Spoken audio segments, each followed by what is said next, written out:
Chapter 3. Advent of the Europeans in India.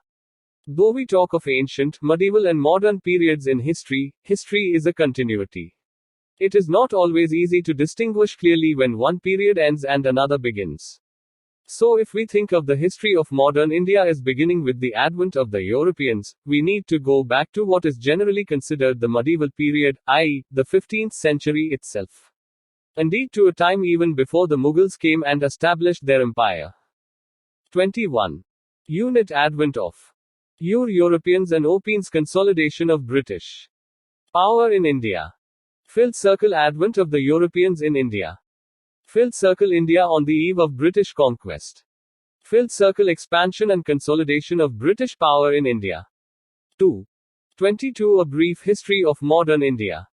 The Portuguese in India. The quest for and discovery of a sea route to India. After the decline of the Roman Empire in the 7th century, the Arabs had established their domination in Egypt and Persia. Direct contact between the Europeans and India declined and, with that, the easy accessibility to the Indian commodities like spices, calicoes, silk, and various precious stones that were greatly in demand was affected.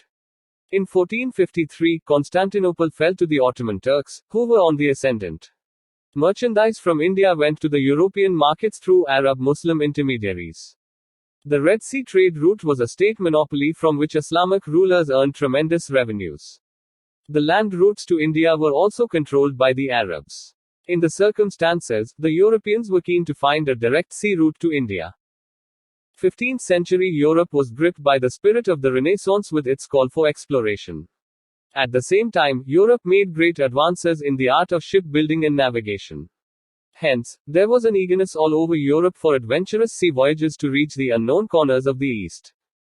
The economic development of many regions of Europe was also progressing rapidly with expansion of land under cultivation, the introduction of an improved plough, scientific crop management such as crop rotation, and increased supply of meat which called for spices for cooking as well as for preservation.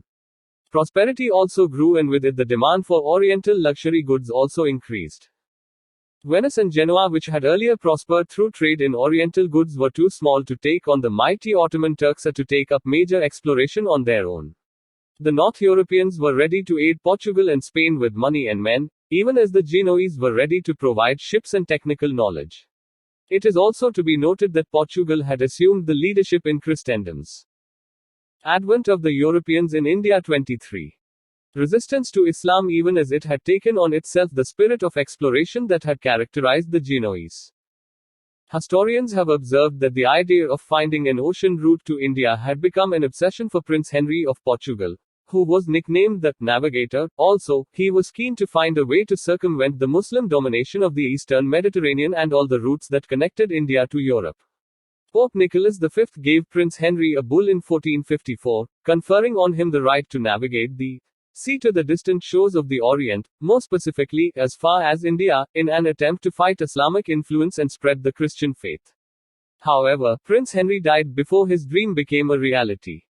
In 1497, under the Treaty of Tordesillas 1494, the rulers of Portugal and Spain divided the non-Christian world between them by an imaginary line in the Atlantic, some 1,300 miles west of the Cape Verde Islands.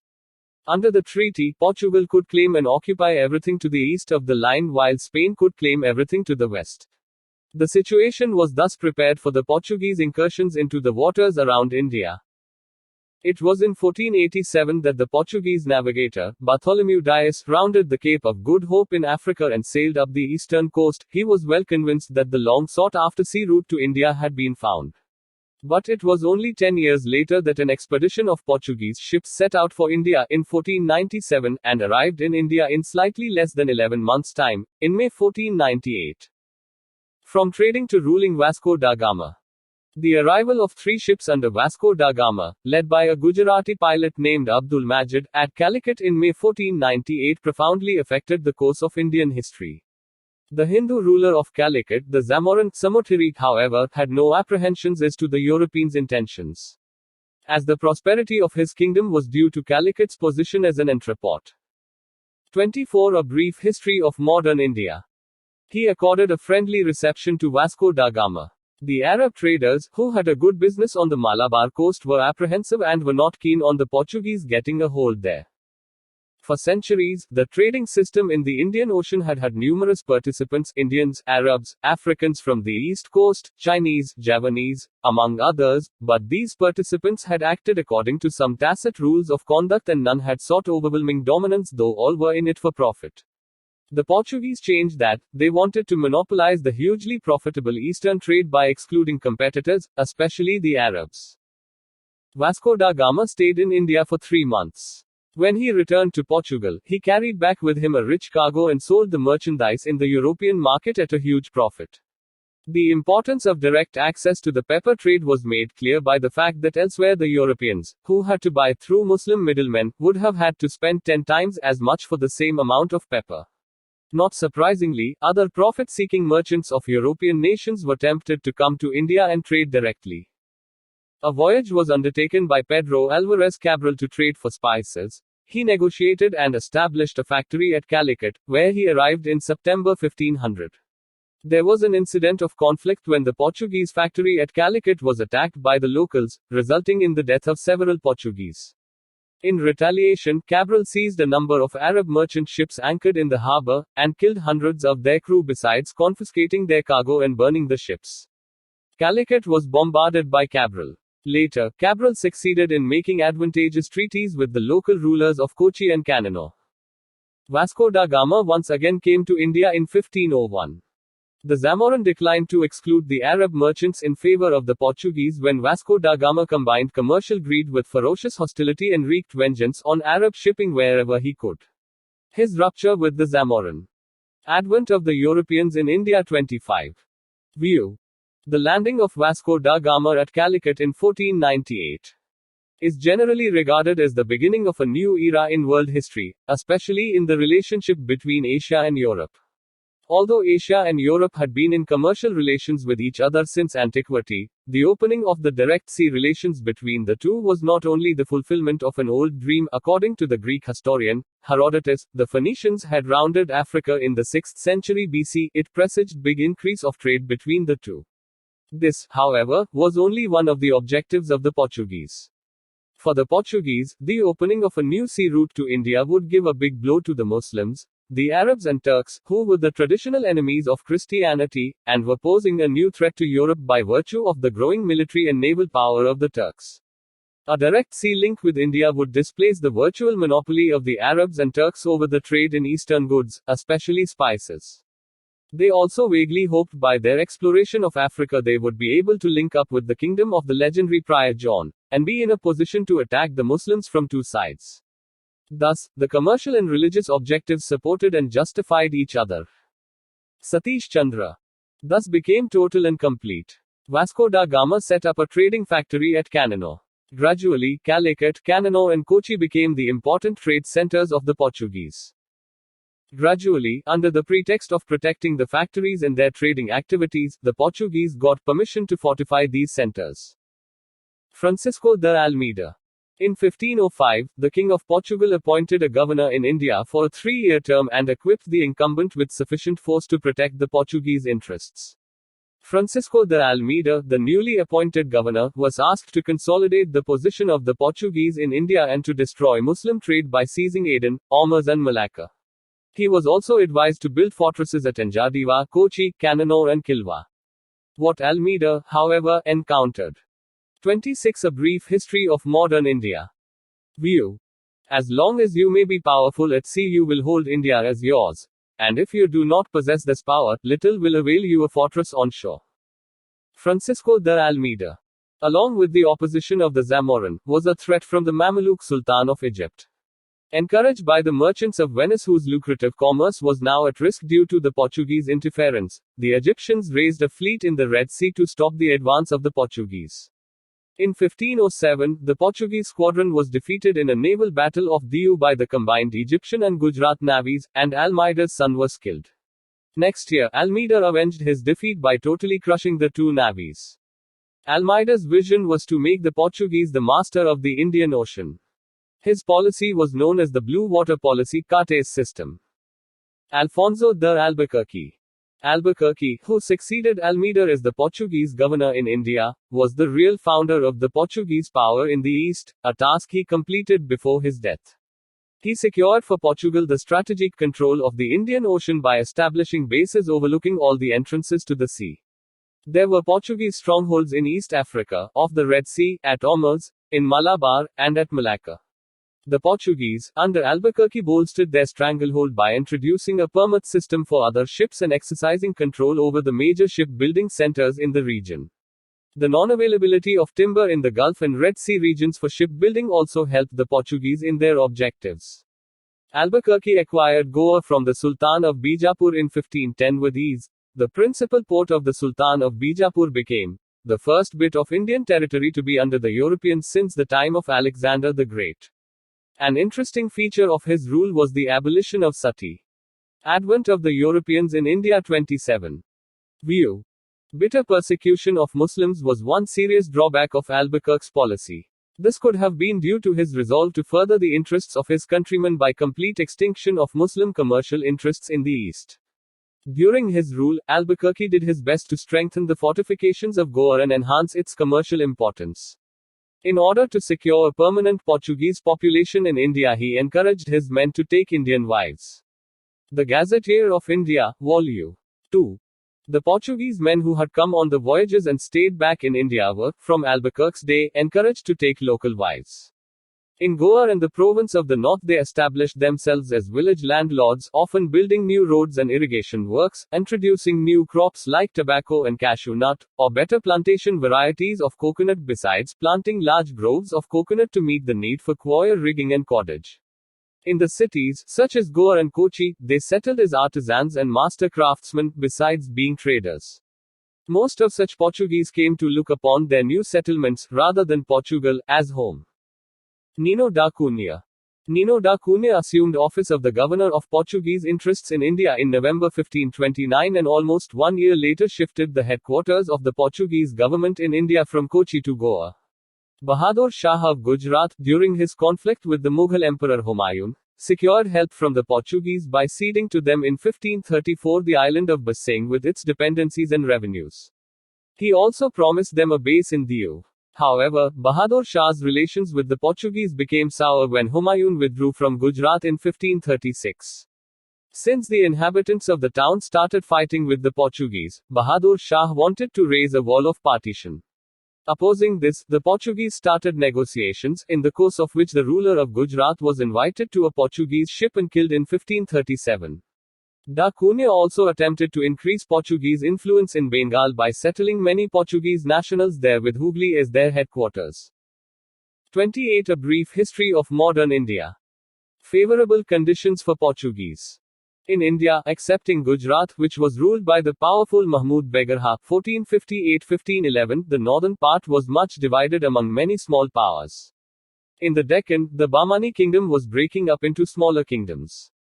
None of the powers had a navy worth its name, nor did they think of developing their naval strength.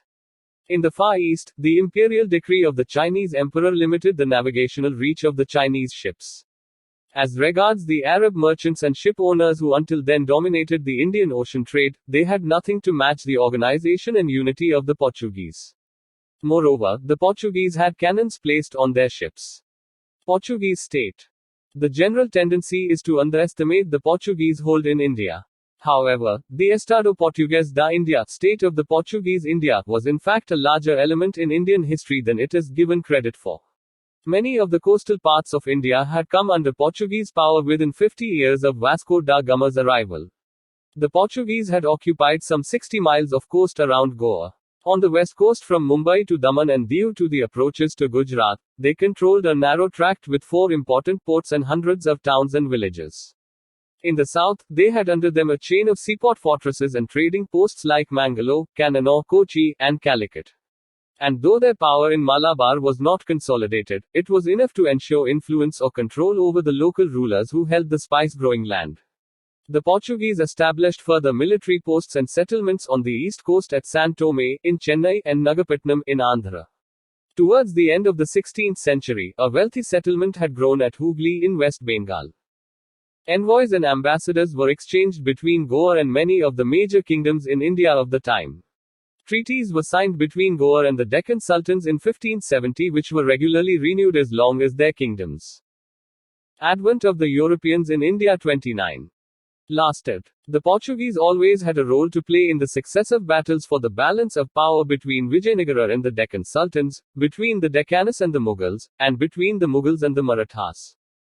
Interestingly, the Portuguese, the first Europeans to come to India, were also the last to leave this land. It was 1961 before the government of India recaptured Goa, Daman and Diu from them. Portuguese administration in India. The head of the administration was the viceroy, who served for 3 years, with his secretary and, in later years, a council. Next in importance came the Veedor da Fazenda, responsible for revenues and the cargoes and dispatch of fleets. The fortresses, from Africa to China, were under captains, assisted by factors, whose power was increased by the difficulties of communication and was too often used for personal ends. Religious policy of the Portuguese. The Moors were the bitter enemies of the Portuguese in North Africa. So were the Arabs. Arriving in the East, the Portuguese brought with them the same zeal to promote Christianity and the wish to persecute all Muslims. Intolerant towards the Muslims, the Portuguese were initially quite tolerant towards the Hindus. However, over time, after the introduction of the Inquisition in Goa, there was a change and Hindus were also persecuted. But, in spite of this intolerant behavior, the Jesuits made a good impression at the court of Akbar, mainly due to the Mughal emperor's interest in questions of theology. In September 1579, Akbar forwarded a letter to the authorities at Goa requesting them to send 2 learned priests. The church authorities in Goa eagerly accepted the invitation, seeing in it a chance to convert the emperor to Christianity, and with him his court and the people. Jesuit fathers, Rodolfo Acquaviva and Antonio Montserrat, were selected for the purpose. When they reached Fatehpur Sikri on February 28, 1580, they were received with honor. 30. A brief history of modern India. Acquaviva and Montserrat went back in 1583, belying the hopes the Portuguese entertained of Akbar's conversion to the Christian faith. The second mission called by Akbar in 1590 also ended on a similar note in 1592. The third mission, again invited by Akbar, arrived in 1595 at Lahore, where the court was then residing, and continued as a sort of permanent institution, thereby extending its influence on secular politics. Fathers Jerome Xavier and Emmanuel Pinheiro were the leaders of the mission, and their letters from the court became very widely known for the information they provided on the later part of Akbar's reign. Prince Salim, on ascending the throne as Jahangir, assuaged the Muslims by neglecting the Jesuit fathers. Gradually, however, his temporary estrangement from the Jesuits ended, and in 1606 he renewed his favors to them. The elegant and spacious church at Lahore was allowed to be retained by them along with the collegium or the priest's residence. In 1608, 20 baptisms were carried out in Agra, the priests publicly acting with as much liberty as in Portugal. Jahangir's conduct was such that the Jesuit priests became hopeful of bringing him within the Christian fold. However, these hopes were belied. Moreover, arrogant actions on the part of the Portuguese viceroys created a rift with the Mughal emperor. Portuguese lose favor with the Mughals. In 1608, Captain William Hawkins with his ship Hector reached Surat. He brought with him a letter from James I, King of England, to the Mughal court of Jahangir requesting permission to do business in India. Father Pinheiro and the Portuguese authorities did their best to prevent Hawkins from reaching the Mughal court, but did not succeed. Jahangir accepted the gifts Hawkins brought for him and gave Hawkins a very favorable reception in 1609. As Hawkins knew the Turki language well, he conversed with the emperor in that language without the aid of an interpreter. Pleased with advent of the Europeans in India 31. Hawkins, Jahangir appointed him as a mansabdar of 400 at a salary of 30,000 rupees. Apparently, he never received it. Hawkins was also married to the daughter of an Armenian Christian named Mubarak Shah Mubarakesha. The grant of trading facilities to the English offended the Portuguese. However, after negotiations, a truce was established between the Portuguese and the Mughal emperor. The Portuguese stopped the English ships from entering the port of Surat. A baffled Hawkins left the Mughal court in 1611, unable to counter the Portuguese intrigues or check the vacillating Mughal policies. However, in November 1612, the English ship Dragon under Captain Best along with a little ship, the Ozienda, successfully fought a Portuguese fleet. Jahangir, who had no navy worth its name, learnt of the English success and was greatly impressed. The Portuguese acts of piracy also resulted in conflict with the imperial Mughal government. In 1613, the Portuguese offended Jahangir by capturing Mughal ships, imprisoning many Muslims, and plundering the cargoes. An enraged Jahangir ordered Mukarrab Khan, who was then in charge of Surat, to obtain compensation. However, it was during the reign of Shah Jahan that the advantages which the Portuguese enjoyed in the Mughal court were lost forever. Also lost were the hopes of converting the royal family and Mughal India to Christianity, a hope that the Portuguese held because of the welcome accorded to them in their religion by Akbar and Jahangir. Capture of Hooghly. On the basis of an imperial Faman circa 1579, the Portuguese had settled down on a river bank which was a short distance from Satgaon in Bengal to carry on their trading activities. Over the years, they strengthened their position by constructing big buildings which led to the migration of the trade from Satgaon to the new port known as Hooghly. They monopolized the manufacture of salt, built a custom house of their own and started enforcing strictly the levy of duty on tobacco, which had become an important article of trade since its introduction at the beginning of the 17th century. 32. A brief history of modern India. The Portuguese not only made money as traders but also started a cruel slave trade by purchasing or seizing Hindu and Muslim children, whom they brought up as Christians. In the course of their nefarious activities, they seized 2 slave girls of Mumtaz Mahal. On June 24, 1632, the Mughal siege of Hooghly began, ending in its capture 3 months later. Shah Jahan ordered the Bengal governor Qasim Khan to take action against the Portuguese. The siege of Hooghly finally led to the Portuguese fleeing. The Mughals suffered a loss of 1,000 men, but also took 400 prisoners to Agra. The prisoners were offered the option to convert to Islam or become slaves. The persecution of Christians continued for some time, after which it died down gradually. Decline of the Portuguese. By the 18th century, the Portuguese in India lost their commercial influence, though some of them still carried on trade in their individual capacity and many took to piracy and robbery. In fact, Hooghly was used by some Portuguese as a base for piracy in the Bay of Bengal. The decline of the Portuguese was brought about by several factors. The local advantages gained by the Portuguese in India were reduced with the emergence of powerful dynasties in Egypt, Persia and North India and the rise of the turbulent Marathas as their immediate neighbors. The Marathas captured Sulset and Bassein in 1739 from the Portuguese. The religious policies of the Portuguese, such as the activities of the Jesuits, gave rise to political fears. Their antagonism for the Muslims apart, the Portuguese policy of conversion to Christianity made Hindus also resentful. Their dishonest trade practices also evoked a strong reaction. The Portuguese earned notoriety as sea pirates. Their arrogance and violence brought them the animosity of the rulers of small states and the imperial Mughals as well. The discovery of Brazil diverted colonizing activities of Portugal to the west. The union of the 2 kingdoms of Spain and Portugal in 1580–81, dragging the smaller kingdom into Spain's wars. Advent of the Europeans in India 33. View. The Portuguese entered India with the sword in one hand and the crucifix in the other. Finding much gold, they laid aside the crucifix to fill their pockets, and not being able to hold them up with one hand, they were grown so heavy, they dropped the sword. 2. Being found in this posture by those who came after, they were easily overcome. Alfonso de Souza, the Portuguese governor in India 1542–45. With England and Holland, badly affected Portuguese monopoly of trade in India. The earlier monopoly of knowledge of the sea route to India held by the Portuguese could not remain a secret forever. Soon enough the Dutch and the English, who were learning the skills of ocean navigation, also learnt of it. As new trading communities from Europe arrived in India, there began a fierce rivalry among them. In this struggle, the Portuguese had to give way to the more powerful and enterprising competitors. The Dutch and the English had greater resources and more compulsions to expand overseas, and they overcame the Portuguese resistance. One by one. Portuguese rise and fall. 1498, arrival of Vasco da Gama at Calicut and his grand reception by the local king, Zamorin. 1503, establishment of the first Portuguese fort at Kochi. 1505, establishment of the second Portuguese fort at Canino. 1509, defeat of the combined fleet of Gujarat, Egypt and Zamorin by the Portuguese governor Francisco Almeida.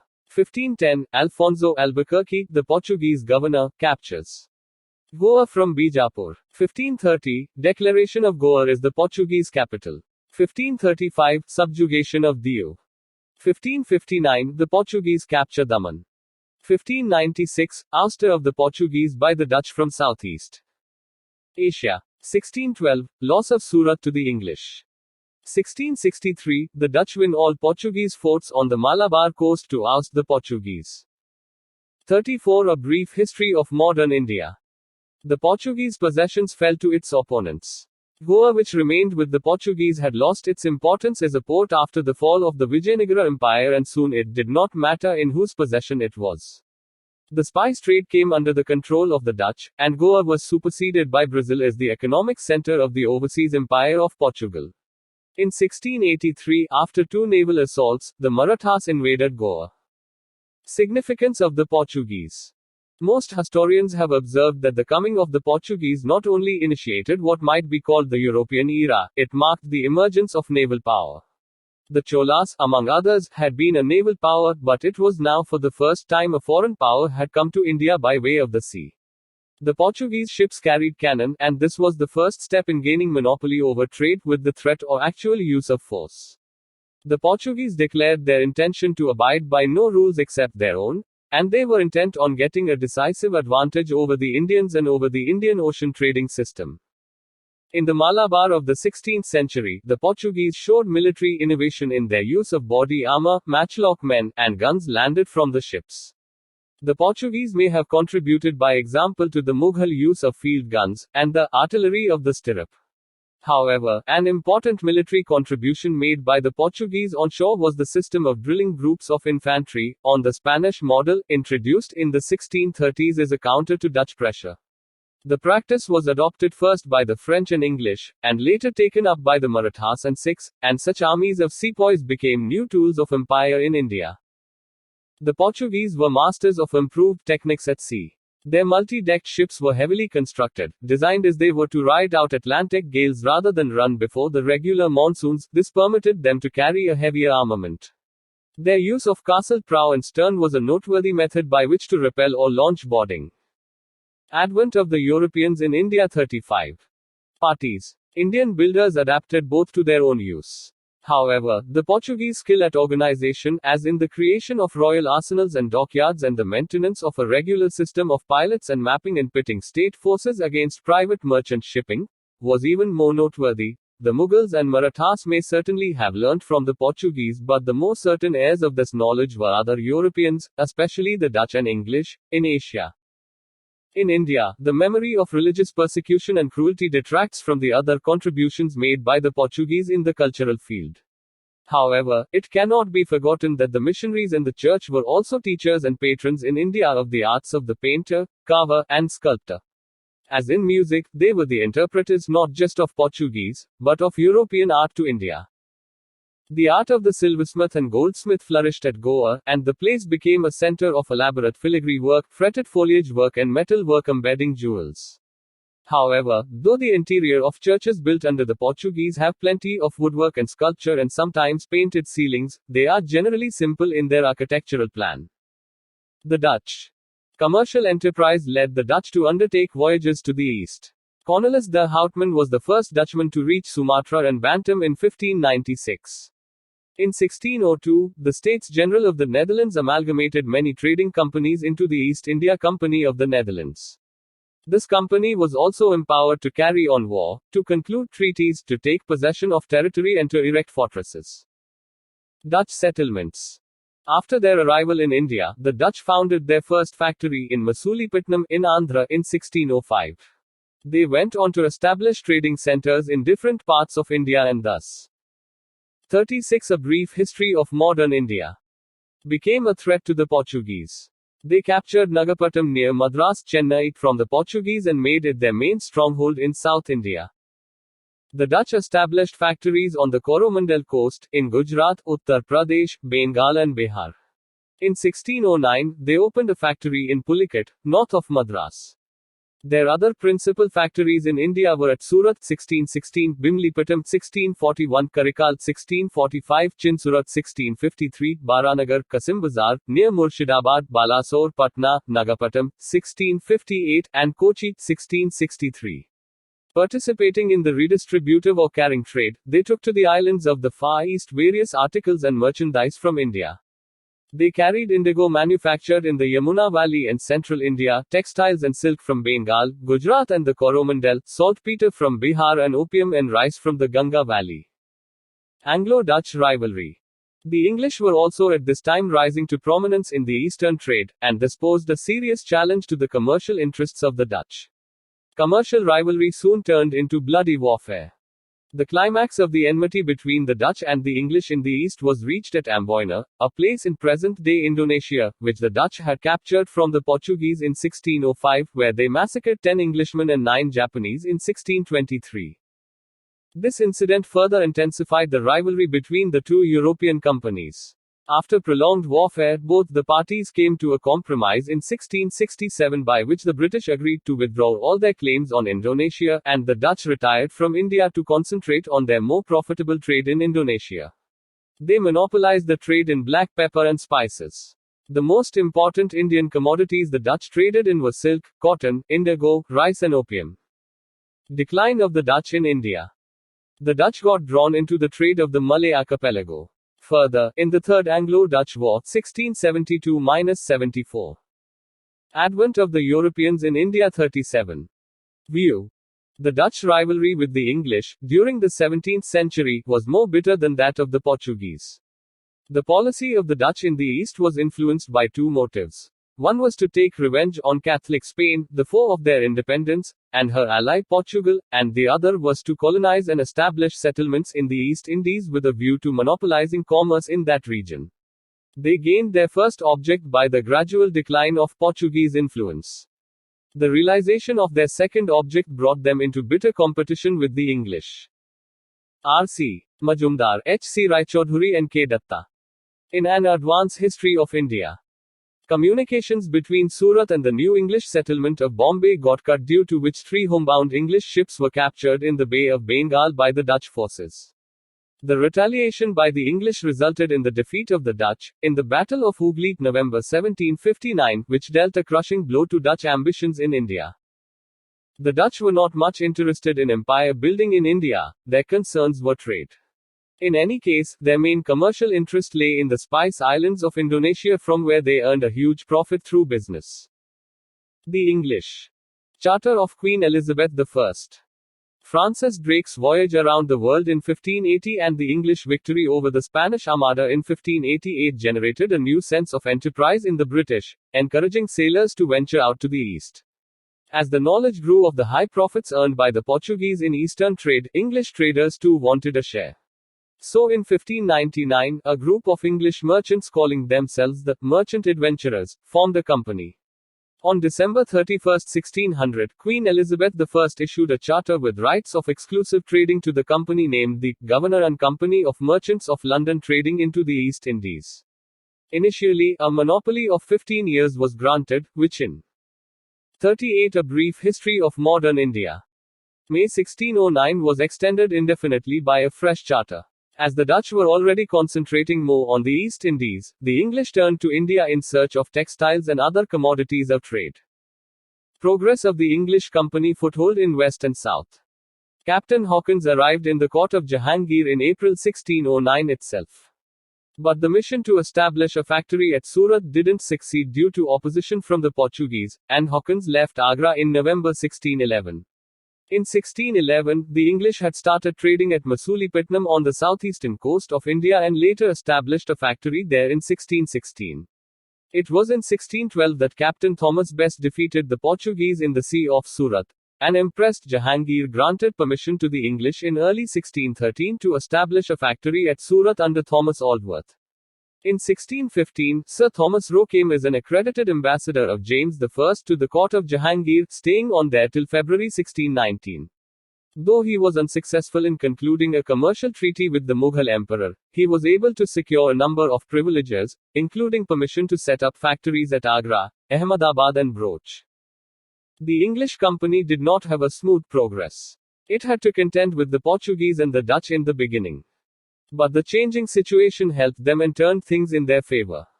Bombay had been gifted to King Charles II by the King of Portugal as dowry when Charles married the Portuguese Princess Catherine in 1662. Bombay was given over to the East India Company on an annual payment of £10 only in 1668. Later Bombay was made the headquarters by shifting the seat of the Western Presidency from Surat to Bombay in 1687. So there was tacit peace between the English and the Portuguese now. There was also an Anglo-Dutch compromise as mentioned earlier by which the Dutch agreed not to interfere with the English company's trade in India. Thus the English were rid of two arch-rivals in India. Advent of the Europeans in India 39. The English company's position was improved by the Golden Farman issued to them by the Sultan of Golconda in 1632.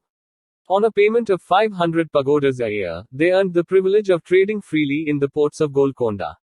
A member of the Masulipatinam Council, the British merchant Francis Day in 1639 received from the ruler of Chandragiri permission to build a fortified factory at Madras which later became the Fort St. George and replaced Masulipatinam as the headquarters of the English settlements in South India. Thereafter, the English extended their trading activities to the east and started factories at Harihirpur in the Mahanadi Delta and at Balasore in Orissa in 1633. Foothold in Bengal. Bengal was then a large and rich province in India, advance in trade and commerce. Commercial and political control over Bengal naturally appeared an attractive proposition to the profit-seeking English merchants. Bengal was also an important province of the Mughal Empire. Shah Shuja, the Subadar or governor of Bengal in 1651, allowed the English to trade in Bengal in return for an annual payment of 3,000 rupees, in lieu of all duties. Factories in Bengal were started at Hooghly 1651 and other places like Kasimbazar, Patna and Rajmahal. Nevertheless, despite the privileges of the Farmans, the company's business was now and then obstructed by customs officers in the local checkposts who asked for payment of tolls.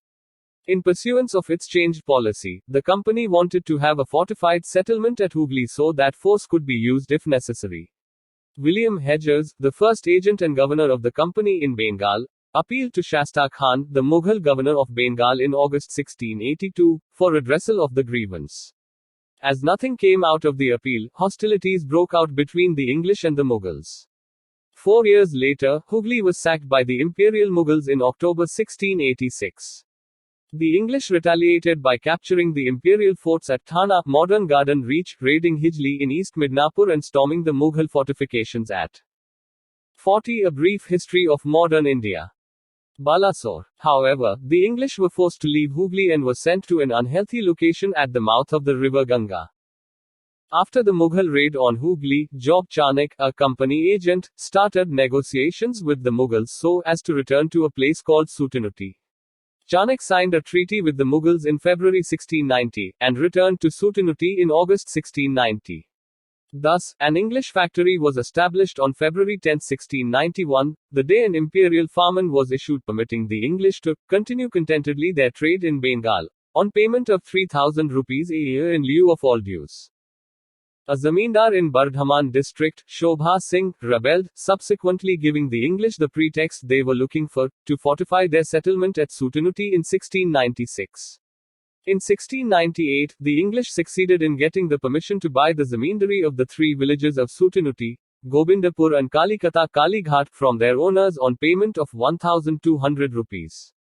The fortified settlement was named Fort William in the year 1700 when it also became the seat of the Eastern Presidency Calcutta with Sir Charles Eyre as its first president. Farrukhsiyar's Farmans. In 1715, an English mission led by John Serman to the court of the Mughal Emperor Farrukhsiyar secured 3 famous farmans, giving the company many valuable privileges in Bengal, Gujarat and Hyderabad. The farmans thus obtained were regarded the Magna Carta of the company. Their important terms were: filled circle in Bengal, the company's imports and exports were exempted from additional customs duties excepting the annual payment of 3,000 rupees as settled earlier. Filled circle, the company was permitted to issue dastaks passes for the transportation of such goods. Filled Circle. The company was permitted to rent more lands around Calcutta. Filled Circle in Hyderabad. The company retained its existing. Advent of the Europeans in India 41. Privilege of freedom from duties in trade and had to pay the prevailing rent only for Madras. Filled Circle in Surat. For an annual payment of 10,000 rupees, the East India Company was exempted from the levy of all duties. Filled Circle. It was decreed that the coins of the company minted at Bombay were to have currency throughout the Mughal Empire.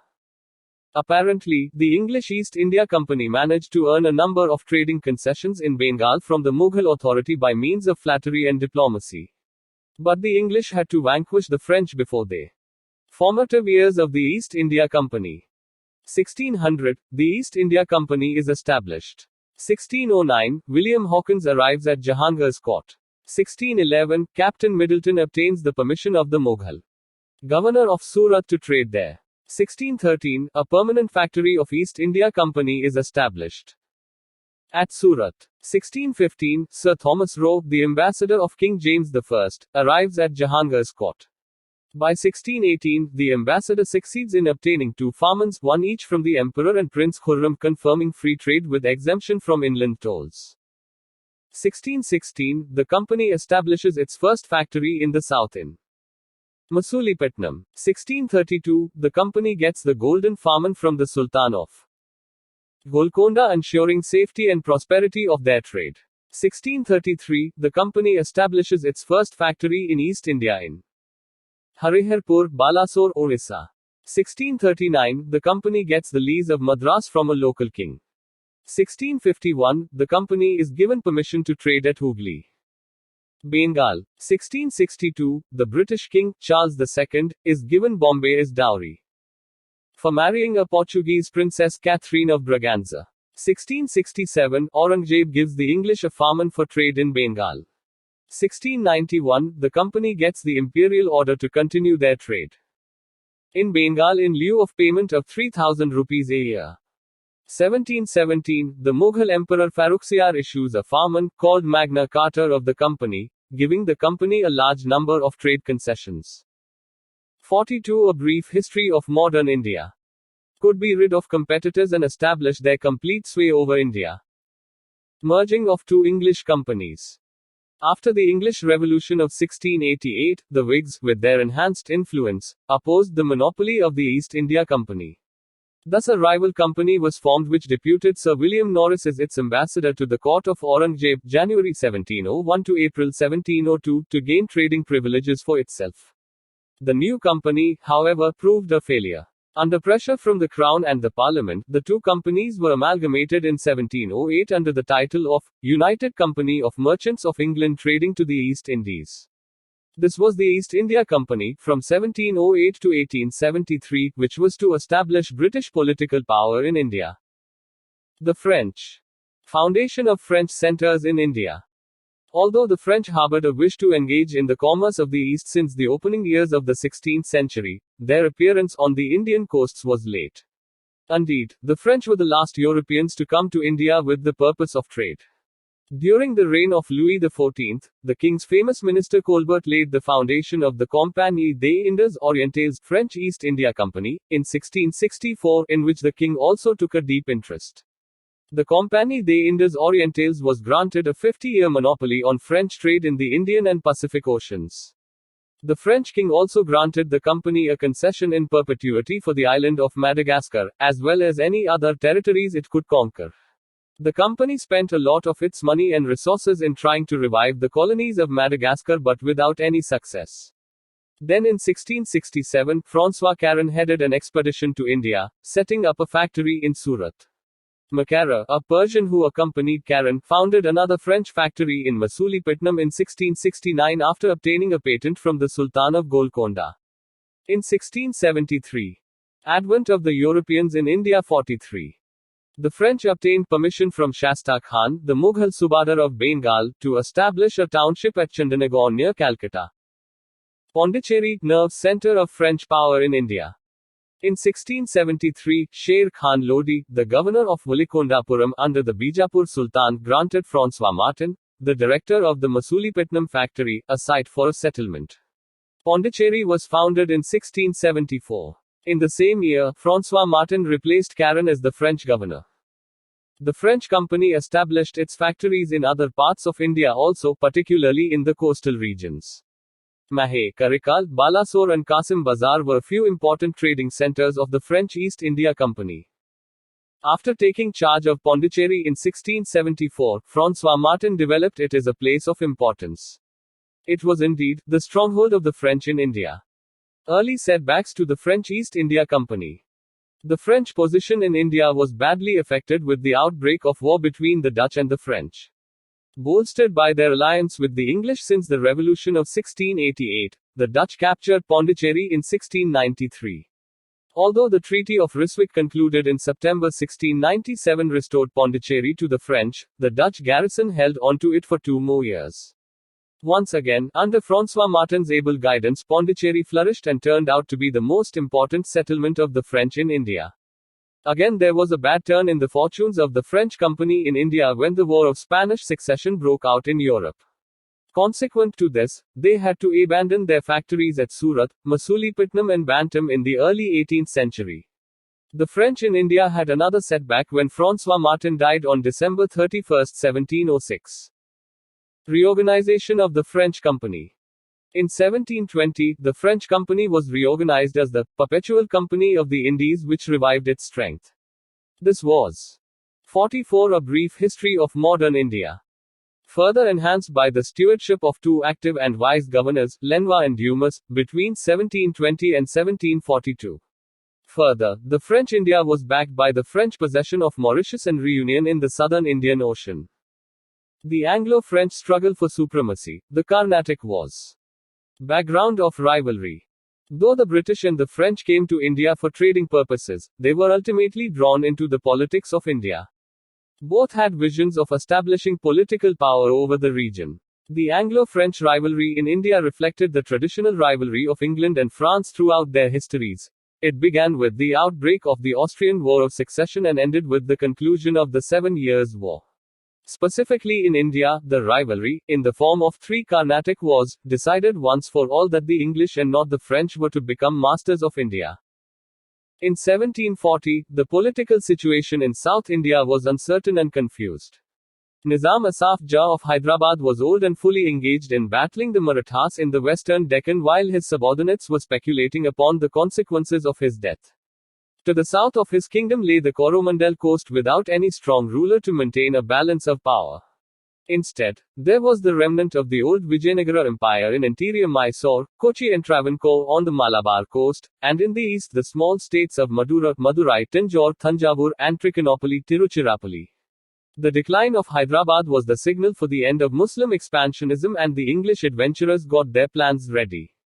Also, there was the Maratha kingdom of Tanjore, providing the Peshwa of Pune an excuse for interference whenever he pleased. First Carnatic War, 1740–48. Background: Carnatic was the name given by the Europeans to the Coromandel coast and its hinterland. The First Carnatic War was an extension of the Anglo-French War. Advent of the Europeans in India 45. In Europe, which was caused by the Austrian War of Succession. Immediate cause: although France, conscious of its relatively weaker position in India, did not favor an extension of hostilities to India, the English navy under Barnett seized some French ships to provoke France. France retaliated by seizing Madras in 1746 with the help of the fleet from Mauritius, the Isle of France, under Admiral Le Bourdonnais, the French governor of Mauritius. Thus began the First Carnatic War. Result: the First Carnatic War ended in 1748 when the Treaty of Aix-la-Chapelle was signed, bringing the Austrian War of Succession to a conclusion. Under the terms of this treaty, Madras was handed back to the English, and the French, in turn, got their territories in North America. Significance: the First Carnatic War is remembered for the Battle of Saint Thomé in Madras, fought between the French forces and the forces of Anwar ud-Din, the Nawab of Carnatic, to whom the English appealed for help. A small French army under Captain Paradise defeated the strong Indian army under Mahfuz Khan at Saint Thomé on the banks of the river Adyar. This was an eye-opener for the Europeans in India. It revealed that even a small disciplined army could easily defeat a much larger Indian army. Further, this war adequately brought out the importance of naval force in the Anglo-French conflict in the Deccan.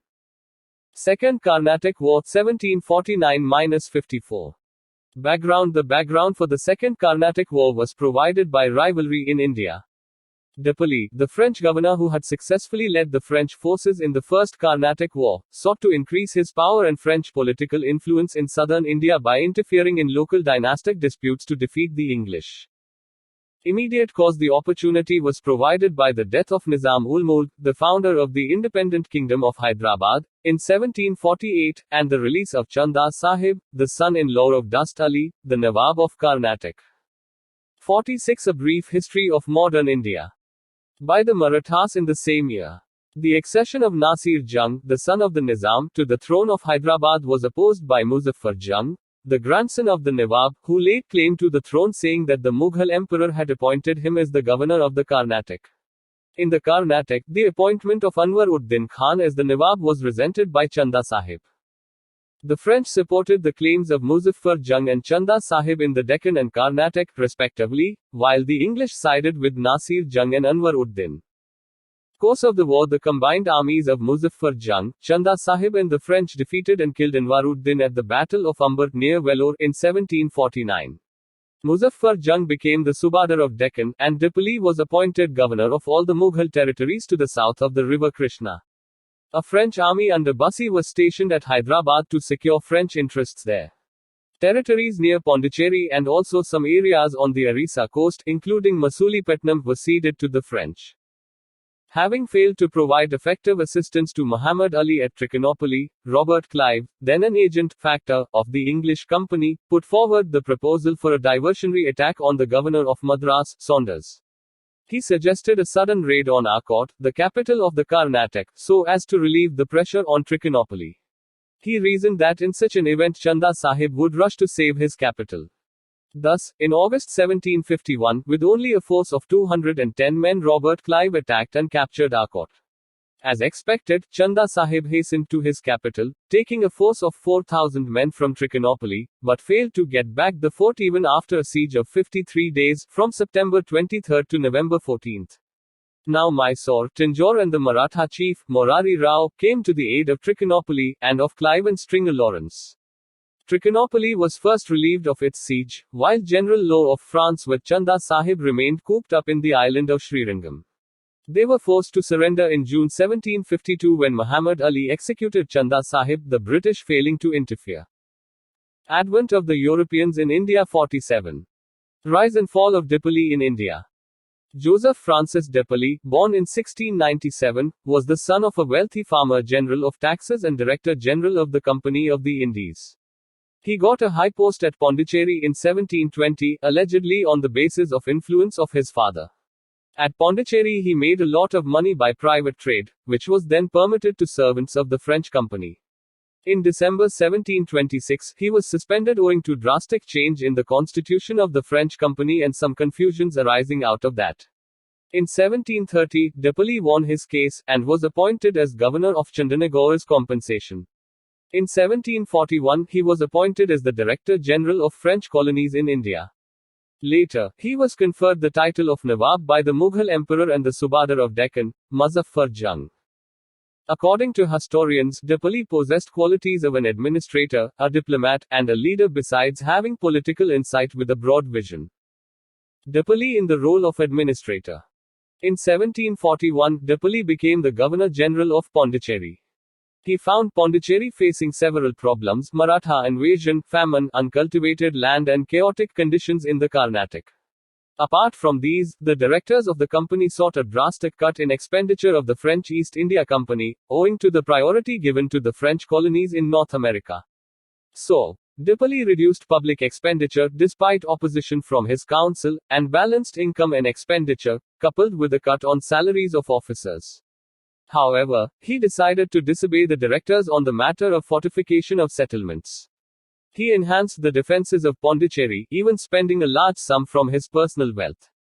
He made Pondicherry the emporium of commerce in South India by taking practical steps to develop the trade of the colony.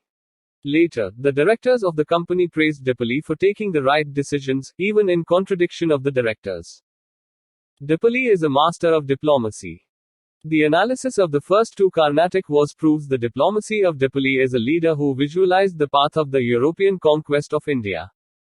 Depoli used the Nawab of Carnatic to forbid the English from waging war in his territories so that the French settlements at Pondicherry could be protected till the French forces acquired enough strength. In return, the Nawab was promised Madras after the English got defeated. But Depoli, using his diplomacy, didn't. 48 A brief history of modern India. Give Madras to the Nawab and even defeated him at Saint Thome, 1746. Depoli convinced Admiral Le Bourdonnais to break promises made to the English, citing examples from history that promises made under certain circumstances were never binding. Further, he said that since the position of the Governor-General was superior to that of the Commander of Navy, the compact entered into between the latter and the English was ultra vires.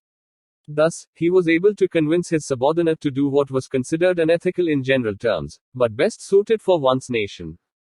Depoli was the first European to interfere in the internal politics of the Indian rulers. He supported Muzaffar Jung for Hyderabad and Chanda Sahib for Carnatic, and his candidates emerged successful and, in return, gave great concessions to Depoli. Depoli was, in fact, the originator of the practice of subsidiary alliance in India. He placed a French army at Hyderabad at the expense of the Subadar. Why Depoli failed in India?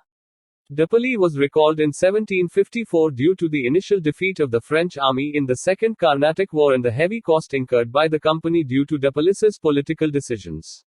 Many historians have called the recall of Depoli by the directors as a blunder, a result of a compromise between France and England over issues in America. However, there were some weaknesses in Depoli also, which can be put in brief as follows. Depoli suffered from an over-sanguine temperament. He hoped too often for too long, thus losing the advantage in critical situations. The peers of Depoli didn't like his autocratic behavior and on many occasions quarreled with him on this matter. Depoli was not a man of action. He planned a campaign, directed his lieutenants, but never led an army in the battlefield like Lawrence or Clive. The French failed to capture Trichinopoly 1752-53 because the schemes thought out by Depoli could not be turned into action by his commanders. Result: the French authorities, annoyed at the heavy financial losses that Depolis's policy involved, decided to recall him in 1754. Godeheu succeeded Depoli as the French Governor-General in India. Godeheu adopted a policy of negotiations with the English and concluded a treaty with them. The English and the French agreed not to interfere in advent of the Europeans in India. 49 Views. The struggle between Depoli and Clive in India, the defense of Arcot and the deeds which led to the founding of our Indian Empire. All these events were part of a desperate struggle for supremacy between England and France. J.R. Seeley. We may regard Depoli as the most striking figure in the short Indian episode of that long and arduous contest for transmarine dominion which was fought out between France and England in the 18th century, although it was far beyond his power to influence the ultimate destiny of either nation in India, and although the result of his plans was that we accomplished for ourselves against the French exactly everything that the French intended to accomplish for themselves against us. Clive. It is certain, moreover, that the conception of an Indian empire had already been formed by others besides Depoli, and that more than one clear-headed observer had perceived how easily the whole country might be subdued by an European power. Alfred Lyell. The quarrels of native princes. Also, each party was left in possession of the territories actually occupied by them at the time of the treaty. According to historians, the fear of serious repercussions in America prompted the French to suspend hostilities in India. Implications: it became evident that the countenance of Indian authority was no longer necessary for European success, rather Indian authority itself was becoming dependent on European support. Muhammad Ali in the Carnatic and Salabat Jung in Hyderabad became clients rather than patrons. Third Carnatic War 1758-63. Background: in Europe, when Austria wanted to recover Silesia in 1756, the 7 Years' War 1756-63 started. Britain and France were once again on opposite sides. Course of war in India: in 1758, the French army under Count de Lally captured the English forts of St. David and Vizianagaram. Now, the English became offensive and inflicted heavy losses on the French fleet under Admiral D'Aché at Masulipatam. 50 A brief history of modern India. Battle of Wandivash. The decisive battle of the Third Carnatic War was won by the English on January 22, 1760 at Wandivash, or Vandavasi, in Tamil Nadu. General Eyrecourt of the English totally routed the French army under Count Thomas Arthur de Lally and took Bussy as prisoner. Pondicherry was gallantly defended by Lally for 8 months before he surrendered on January 16, 1761. With the loss of Gingy and Mahé, the French power in India was reduced to its lowest. Lally, after being taken as prisoner of war at London, returned to France where he was imprisoned and executed in 1766. Result and significance. The Third Carnatic War proved decisive. Although the Treaty of Peace of Paris 1763 restored to the French their factories in India, the French political influence disappeared after the war. Thereafter, the French, like their Portuguese and Dutch counterparts in India, confined themselves to their small enclaves and to commerce.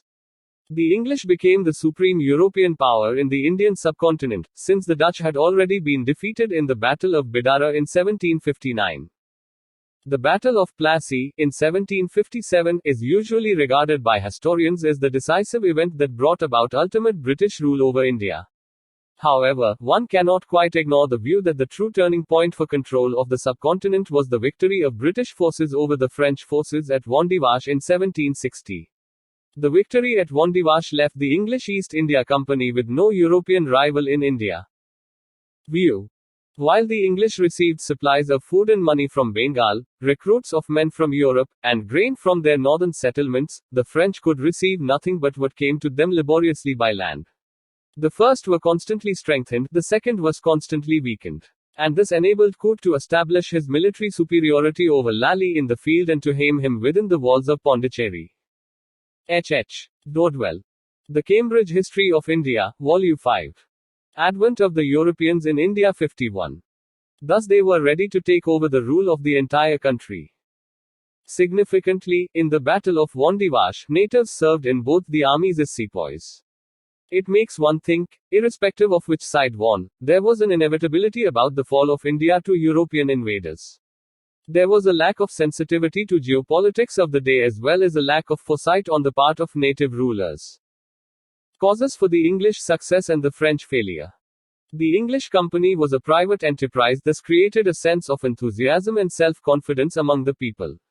With less governmental control over it, this company could take instant decisions when needed without waiting for the approval of the government. The French company, on the other hand, was a state concern. It was controlled and regulated by the French government and was hemmed in by government policies and delays in decision-making.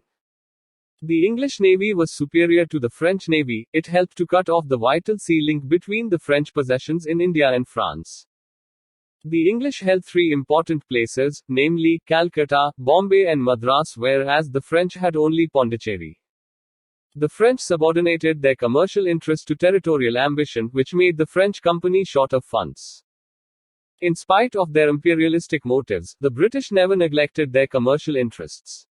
So they always had the funds and the consequent sound financial condition to help them significantly in the wars against their rivals. A major factor in the success of the English in India was the superiority of the commanders in the British camp. In comparison to the long list of leaders on the English side, Sir Eyrecourt, Major Stringer Lawrence, Robert Clive and many others, there was only Depoli on the French side. 52. A brief history of modern India. About the goods in trade initially. There are accounts by various European travelers and traders about the activities in port towns such as Surat which give details of the intricate steps that went into the creation of fabrics collectively called Indian. Great demand was there for cotton long cloth, usually 35 to 50 meters in length, Salem-posed staple cotton cloth, and Mori's superior quality cotton cloth. Other much desired fabrics were the painted clothes and prints, the silks and dyes. These textiles were not just in demand in Europe but also in other parts of Asia. Indians had traded in textiles for centuries before the Europeans arrived. In China, Japan and the Indonesian archipelago, Indian cotton was popular for its lightweight, yet strong qualities. When the Dutch, English and French acquired materials from India, it was not only for their home countries, but for transport to Malacca or Java, for example, where they were traded for spices. By the 18th century, the French had colored patterned handkerchiefs specially woven for particular island markets which proved a successful entrepreneurial effort. A corollary to the trade in textiles and spices was the trade in slaves. It is generally considered that slave trade concerned Europe, Africa, and the Americas, the New World, but this ignores the fact that trade between Europe and Asia also helped to sustain slavery. French ships took European goods to Asia, where they acquired cowrie shells and Indian textiles that were highly valued in West Africa. Traders exchanged these goods in Africa for slaves, who were sent to the colonies of France in the Americas. The circle was completed, says the Yale Center for the Study of Globalization, when sugar and other goods from the Americas were loaded on board and shipped back to France. When the French East India Company started trading in India, they entered an already well-established, complex economic system, an intricate network of production, negotiation, delivery, and distribution. Large commercial fleets as well as prosperous shore-based businesses were run by Indian merchants. Weavers and merchants worked with overland freight operators and brokers, who worked with exporters and ship owners. These agents had also to negotiate with local state officials for commercial privileges. The European traders had to learn well-established rules and practices and successfully collaborate with indigenous envoys. The factories of all the European trading groups were to be found in practically the same places. At the peak of the Indian trade, the demand for Indian goods exceeded the supply by weavers and other artisans, even so there was no serious rivalry initially. Advent of the Europeans in India 53. But as the three companies, the Dutch, the English and the French, grew more competitive, the English, better funded and better conversant in local business practices and customs, were able to expand their factory outposts to larger industrial towns under their jurisdiction. Gradually, these commercial strongholds turned into political enclaves, ultimately enabling the English to expand and consolidate their power and control all over India. The Danes. The Danish East India Company was established in 1616 and, in 1620, they founded a factory at Tranquebar near Tanjore, on the eastern coast of India. Their principal settlement was at Serampore near Calcutta. The Danish factories, which were not important at any time, were sold to the British government in 1845. The Danes are better known for their missionary activities than for commerce. Why the English succeeded against other European powers. Of all the European nations who came as traders to India after new sea routes were discovered, England emerged as the most powerful and successful by the end of the 18th century. The major factors which can be attributed for the success of the English against other European powers, Portugal, the Netherlands, France and Denmark, in the world in general and in India in particular, were as follows. Structure and nature of the trading companies. The English East India Company, formed through amalgamation of several rival companies at home, was controlled by a board of directors whose members were elected annually. The shareholders of the company exercised considerable influence, as the votes could be bought and sold through purchase of shares. The trading companies of France and Portugal were largely owned by the state and their nature was in many ways feudalistic. 54. A brief history of modern India. In the French company, the monarch had more than 60% share and its directors were nominated by the monarch from the shareholders who were supposed to carry out the decisions of two high commissioners appointed by the government. The shareholders took very little interest in promoting the prosperity of the company, because the state guaranteed a dividend to the shareholders. The lack of public interest could be inferred from the fact that between 1725 and 1765, there was no meeting of the shareholders and the company was simply managed as a department of the state.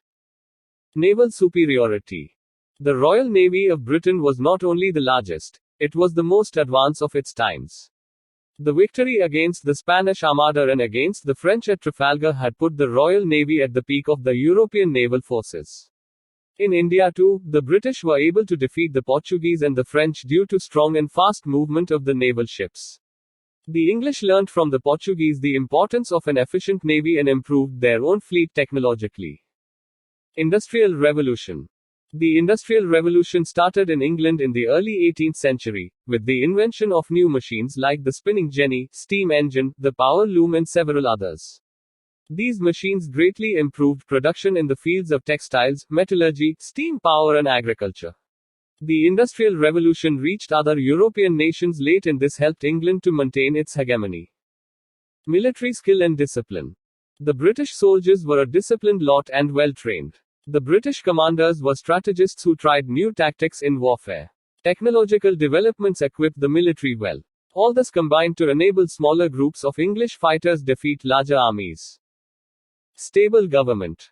With the exception of the Glorious Revolution of 1688, Britain witnessed stable government with efficient monarchs. Advent of the Europeans in India 55. Other European nations like France witnessed violent revolution in 1789 and afterwards the Napoleonic Wars. Napoleon's defeat in 1815 significantly weakened France's position, and from then on it was forced to side with Britain. The Italians got united as a nation as late in 1861. The Dutch and Spain were also involved in the 80 Years' War in the 17th century, which weakened Portuguese imperialism. The Dutch East India Company, affected by bankruptcy in 1800 coupled with the revolution in 1830, was forced to sell its possessions to Britain and quit Asia. Lesser zeal for religion. Britain was less zealous about religion and less interested in spreading Christianity, as compared to Spain, Portugal or the Dutch. Thus, its rule was far more acceptable to the subjects than that of other colonial powers. Use of debt market. One of the major and innovative reasons why Britain succeeded between the mid-18th century and the mid-19th century, while other European nations fell, was that it used the debt markets to fund its wars. The world's first central bank, the Bank of England, was established to sell government debt to the money markets on the promise of a decent return on Britain's defeating rival countries like France and Spain. Britain was thus enabled to spend much more on its military than its rivals. Britain's rival France could not match the expenditure of the English. Between 1694 and 1812, first under the monarchs, then under the revolutionary governments, and finally under Napoleon Bonaparte, France simply went bankrupt with its outdated ways of raising money. Summary. Why a sea route to India? Spirit of Renaissance in the 15th century Europe. European economy growing rapidly, leading to prosperity and demand for luxury goods, increase in the supply of meat requiring spices for preservation. 56. A brief history of modern India. Capture of Constantinople in 1453, and Syria and Egypt later by the Ottoman Turks, calling for a new route to reach India without dealing with Arabs and Turks. Venice and Genoa too small to stand up to the Turks. Spain and Portugal aided with money and men by the North Europeans and by ships and technical knowledge by the Genoese.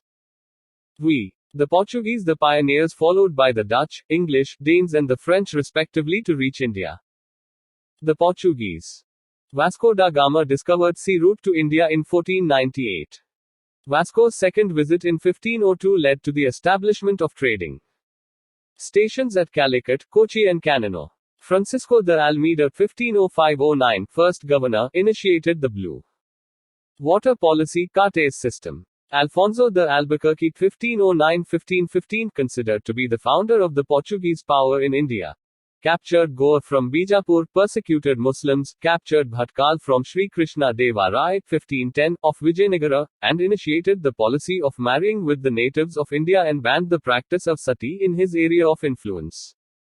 Nino da Cunha 1529-38 shifted the capital from Kochi to Goa in 1530. In his rule, Diu and Bissing came under the Portuguese occupation from Gujarat King Bahadur Shah.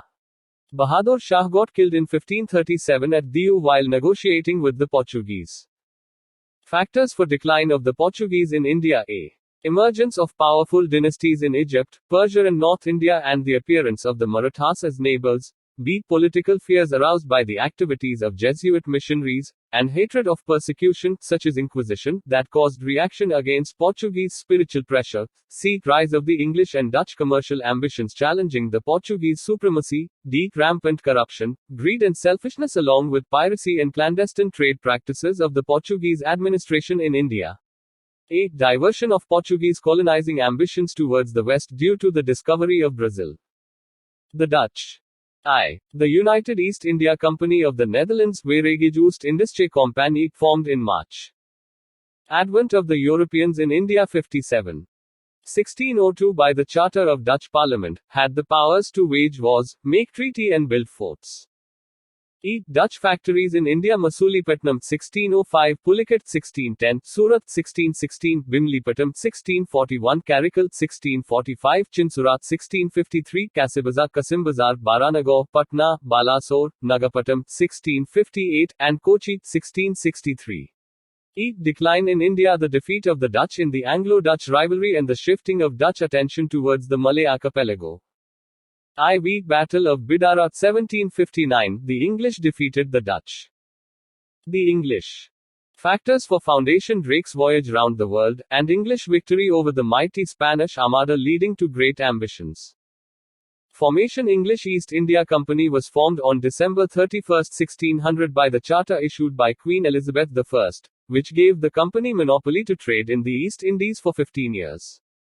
Settlements in India. With Captain Thomas Best's victory over the Portuguese 1612, the English established their first factory at Surat 1613. Subsequently, Sir Thomas Roe secured permission from Jehangir to establish factories at Agra, Ahmedabad and Broach. Bombay came under the control of the company, with Charles II, who received it as a part of the Portuguese dowry, leasing it out to the English company for an annual rent of £10. Madras with the Fort St. George replaced Masulipatam as the English headquarters on the east coast, when the former was given by the Chandragiri chief to the English in 1639. The city of Calcutta grew from the development of three villages Sutanuti, Gobindapur and Kalikata secured from the Mughal governor of Bengal.